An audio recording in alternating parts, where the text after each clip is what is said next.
You know, whenever I do a project, I always think how I could have done it differently, let's say. And I'm already looking, and I know I'm going to have to zip around here again. Okay?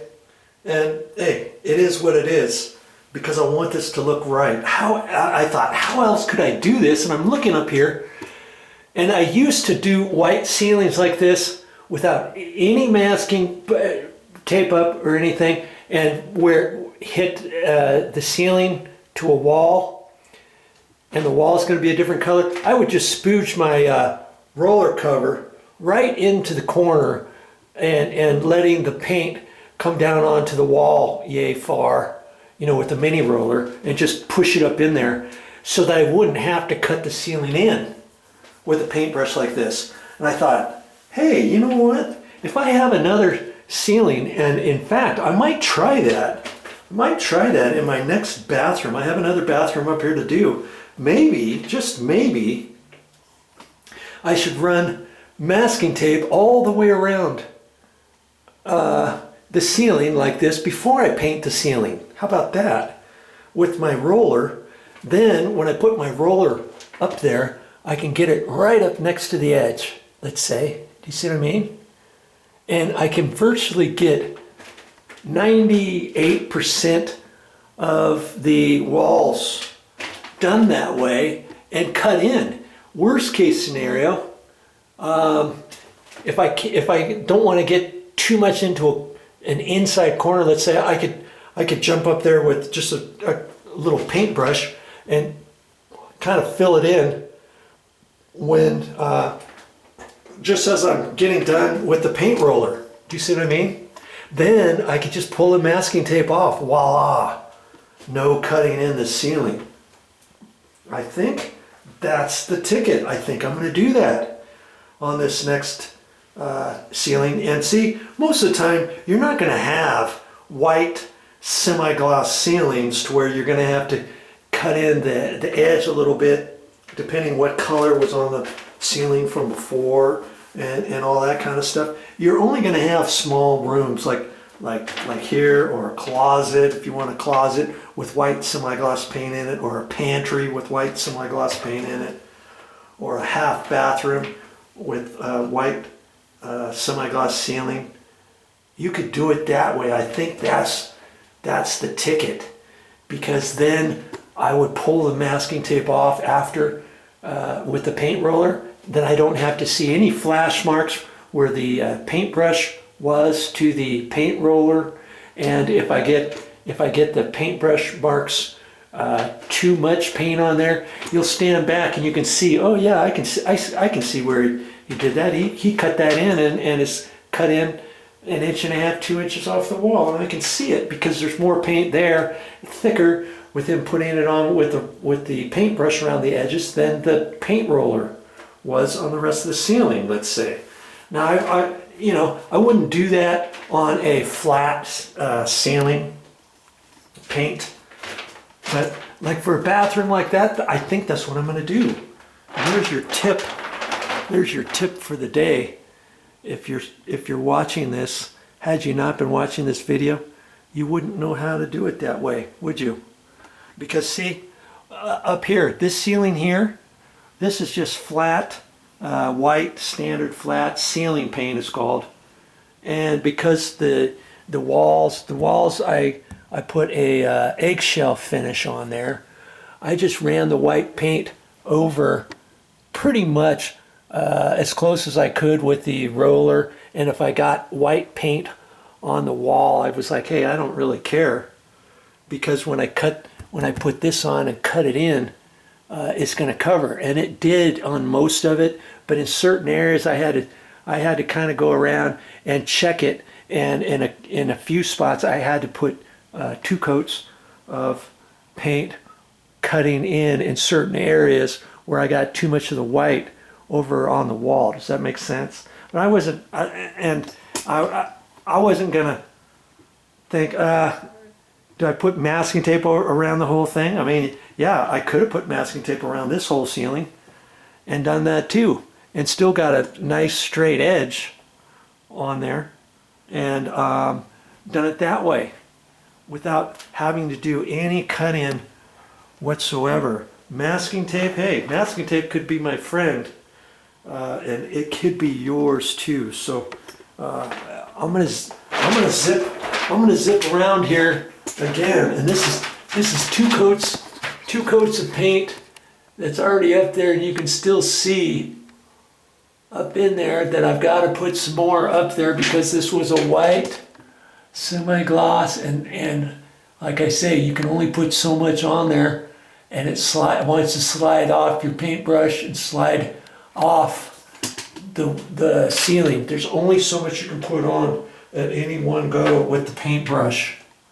Okay, and so, you know, lots of places I don't need it, but in other places I can see I do need it. So I'm going to run a third coat. But my loss is your gain, and it's my gain too. I never would have thought of trying to do it this way. I would have tried to cut in without the masking tape. That's what I was planning on doing. That would have taken me forever. You know, especially where the grout line is in there. And granted, once I pull that up, there's probably going to be a couple spots here and there where I'm going to have to clean it off because it might have gone up inside the top edge of the masking tape. That's why when you put this masking tape on, you want to make sure it's all nice and tight on the ceiling. But if I get a little bit of that white coming down through onto the wall, because I still have to cut the walls in, and the walls on the inside, and you saw where I still have to cut it in, you know, here and here and all that kind of stuff. I'm still gonna do up in there. I'll just cut that in freehand with my paintbrush. But over here, I'm probably gonna put masking tape over that grout line. I don't want to really do that freehand. I don't feel like it, but I should be able to get by doing that with just one coat on the walls. But I think I've just figured out a quicker way to do white ceilings from now on, especially if they're low ceilings. Put the masking tape around first, and then using my 6-inch, I got a 3/4 inch snap roller. I could have used a 1/2 inch or 3/8 snap roller or something, but 3/4 inch will still be fine. And I'm going to end up doing that on my next bathroom, and I think that's the ticket for me from now on when I do white semi-gloss ceilings. So yeah. Okay, I just ran a third coat of paint around there, and I'm glad this happened as it happened, because it got me to thinking, how can I do this different next time? And now you know what I'm going to do next time. Yeah, you'll have to watch that video and see how well I do with that, and I'm sure it's going to come out good. And as for plastic bags, you know, the red, I should have been careful and not wrapped anything with the red, because when I got all done, I happened to notice on there that some of the red came off of the plastic onto my white paintbrush. I had to wipe that off and clean that off. Use clear plastic, or if you have a bag, make sure it doesn't have any writing on it, especially red or blue or something like that, and just cut out the clear plastic bag. You don't need a whole lot to wrap around a paintbrush, okay? And so now I'm gonna let that dry, and then once it's dry beyond dry to the touch, then I probably should take that masking tape down. I'm thinking, do you really want to leave that masking tape up there all night? Probably not. But again, if I take it down too soon, if I have any built up paint along that inside corner, I'm going to have to be careful about that, because if I just do it when it's dry to the touch, maybe the backside of the paint on top of the edge, towards the top of the edge of the masking tape, it might still be wet there, and I might not want to mess with it and start pulling it down and get it all on my hands. I might want to wait a couple hours And then I'll start pulling this off in one corner, be real careful. And then I'll have to make sure I'm careful about just pulling it off. You don't want to just start pulling it off, especially because it's a semi-gloss paint.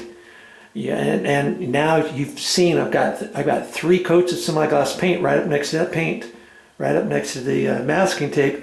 And if I'm not careful, when I pull that masking tape up, once the paint has started drying, it's going to get kind of rubbery. And so you don't want to pull it and then have some of your paint start pulling off your ceiling where you cut in. Do you see what I mean?